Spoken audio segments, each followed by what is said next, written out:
તો સરગવો પહેલાં ધોઈ અને સુધારી નાખે છે. અત્યારે હવે ગેસ શરૂ કરું છું. ઉપર મૂકી દઈએ. લસણ ખાંડી લાવું છું થોડુંક.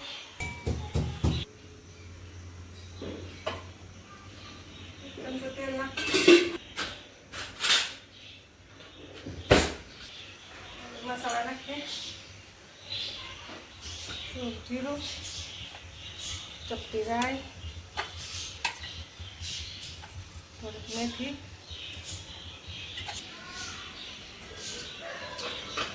પહેલાં સરગવો નાખી દઉં, પછી પહેલાં તેલમાં એકદમ એને સાતળી લેવાનું, પછી મસાલો નાખો. તો સરગવા શાક છે ને બહુ મીઠું આવે. તાત્કાલિક વઘાર નાખીએ ને તો થોડુંક એનું ગળમાં ઓછું આવે, તીખો થઈ.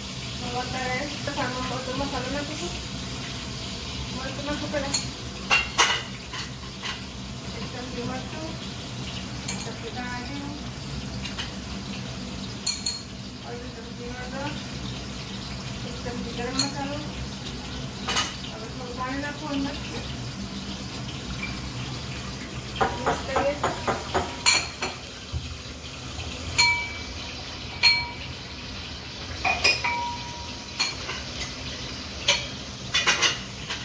તો ગાઈસ મસાલામાં બધો લસણ ખાંડી છે ને બધો મસાલો નાખ્યો. પાણી નાખીને હવે વઘાર દઉં.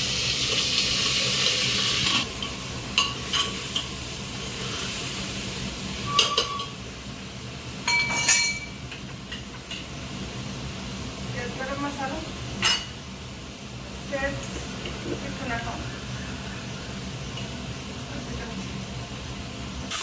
આવી રીતના એકદમ સુકાઈ જાય પાણી ત્યાં સુધી સાતળવાનું. તો ગાઈસ શાક તૈયાર છે. અત્યારે એકદમ મસ્ત બની ગયું છે. શીંગો ચડી ગયું છે. અને અત્યારે એમાં સરગવાની કઢી બનાવવાની, એટલે અત્યારે હું દહીં નાખું.